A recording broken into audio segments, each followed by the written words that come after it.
की शादी काफी कम उम्र में एक बड़े बिजनेसमैन से हो गई थी, मगर शादी के कुछ ही साल बाद उनके कुछ दुश्मनों ने उन्हें गोली मार दी थी, जिसके बाद पूनम और कृतिका एकदम अकेले हो गए थे।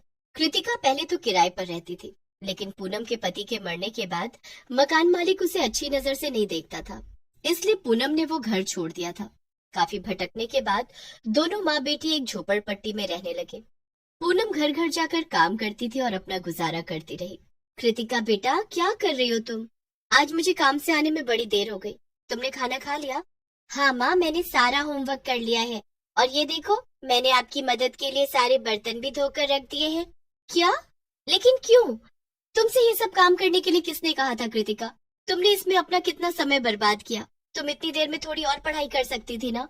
पूनम की डांट से कृतिका उदास हो जाती है और कहती है, माँ, मैं तो बस आपकी मदद करना चाह रही थी। आप इतना सारा काम करके थक कर घर आती हो। मेरी बच्ची, मुझे माफ करना। मैं तुझ पर गुस्सा नहीं करना चाह रही थी, लेकिन तुम्हें ये सब करने की कोई भी जरूरत नहीं है। मैं दिन रात इसीलिए इतनी मेहनत करती हूँ ताकि तुम केवल पढ़ाई पर ध्यान दे सको। तुम्हें बहुत आगे जाना है और अपने बाबा का नाम रोशन करना है। हाँ माँ, मैं समझ गई। मैं आगे से ध्यान रखूंगी। अरे कृतिका, तुम्हारे पापा का वो लॉकेट कहाँ गया? वो तो वहाँ रखा है। मैंने अभी निकाला था माँ। बेटा, इसे कभी मत उतारना। समझ लो ये तुम्हारे साथ है तो तुम्हारे पापा भी तुम्हारे साथ हैं। वो हमेशा तुम्हारी मदद करेंगे। ठीक है माँ। और फिर दोनों साथ में खाना खाकर सो जाते हैं। अगले दिन कृतिका स्कूल चली जाती है और पूनम अपने काम पर। कृतिका स्कूल पहुंचकर सबसे आगे वाली सीट पर जाकर बैठ जाती है, लेकिन तभी पीछे से रिया नाम की एक लड़की आती है और कृतिका का बैग जमीन पर फेंक देती है। ओए कृतिका की बच्ची, चल जा पीछे जाकर बैठ। तू यहाँ नहीं बैठ सकती, ये मेरी सीट है। अच्छा, और ये भला किसने तय किया कि ये तुम्हारी सीट है?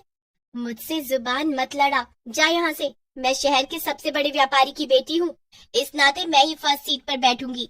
और तेरी माँ घर घर जाकर काम करती है, इसलिए तू लास्ट सीट पर बैठेगी। रिया कृतिका से लड़ ही रही थी कि तभी एक और लड़की, जिसका नाम काजल था, वो भी आकर रिया का साथ देने लगी। हाँ हाँ रिया, बिल्कुल ठीक कह रही हो तुम। ये हमारे साथ एक ही क्लास में पढ़ रही है, यही कम है क्या जो अब हम सब इसे सबसे आगे भी बिठाए? अच्छा, तो ऐसी बात है।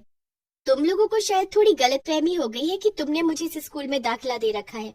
मुझे इस स्कूल में अपनी पढ़ाई की वजह से स्कॉलरशिप मिली थी और मेरी माँ हर महीने नियम से पूरी फीस भरती है, इसलिए मैं यहाँ पढ़ रही हूँ। और तो और हर साल मैं क्लास में फर्स्ट भी आती हूँ, तो उस हिसाब से तो मुझे हर रोज फर्स्ट सीट पर ही बैठना चाहिए। और तुम दोनों तो पास भी बहुत मुश्किल से होती हो। कृतिका का मुंह तोड़ जवाब सुनकर पूरी क्लास रिया और काजल पर हंसने लगी और दोनों अपने अपमान में जलकर राख हो गई।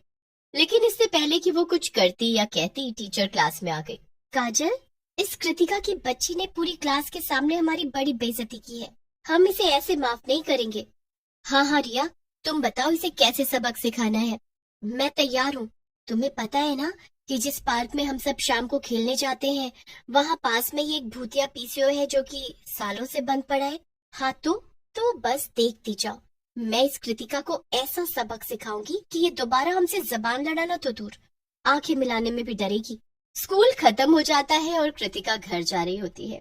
तभी रिया और काजल भागते हुए उसके पास आती हैं और उससे कहती हैं, हमें माफ कर दो कृतिका, हमसे भूल हो गई। हमें ऐसे तुम्हारा मजाक नहीं उड़ाना चाहिए था। हाँ कृतिका, सॉरी। ठीक है दोस्तों, कोई बात नहीं, ये सब तो होता रहता है। तुम्हें अपनी गलती का एहसास हो गया, बस काफी है। अब सब भूल जाओ। नहीं नहीं, ऐसे काम नहीं चलेगा। एक काम करो, तुम अब से हमारे साथ खेलने आना, उस बड़े पार्क के पास। क्या? सच में? लेकिन तुम लोगों ने तो पहले कभी मुझे अपने साथ खेलने नहीं दिया।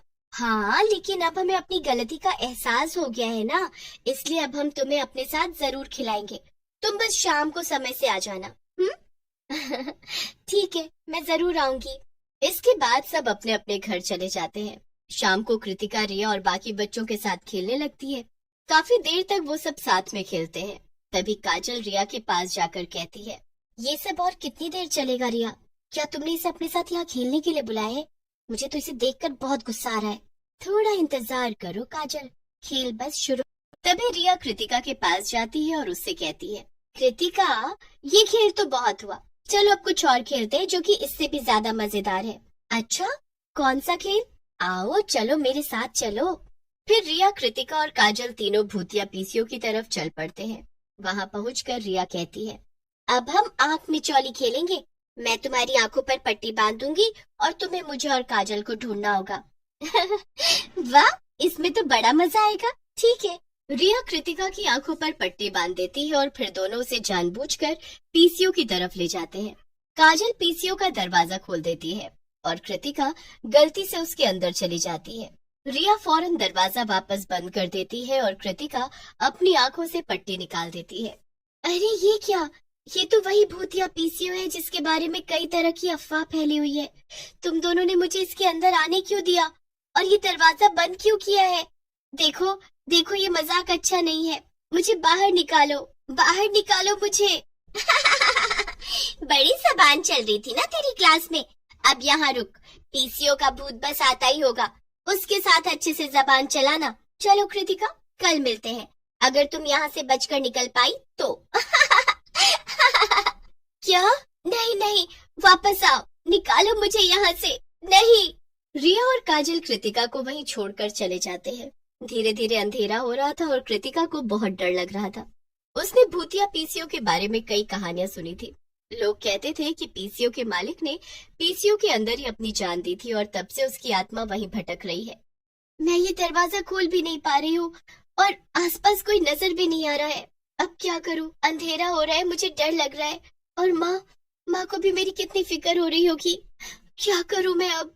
कृतिका काफी देर तक उसी पीसीओ में कैद रही और वहां से कोई भी नहीं गुजरा जो कि उसकी मदद कर सके। अब रात काफी हो चुकी थी और कृतिका डर के मारे कांप रही थी। तभी पीसीओ के अंदर जो फोन था उसकी घंटी बजी। ये क्या? ये कैसे हो सकता है? ये पीसीओ तो कब से बंद पड़ा है, यहाँ भला फोन कौन कर रहा है? कृतिका ने डरते डरते फोन उठाया और कांपती हुई आवाज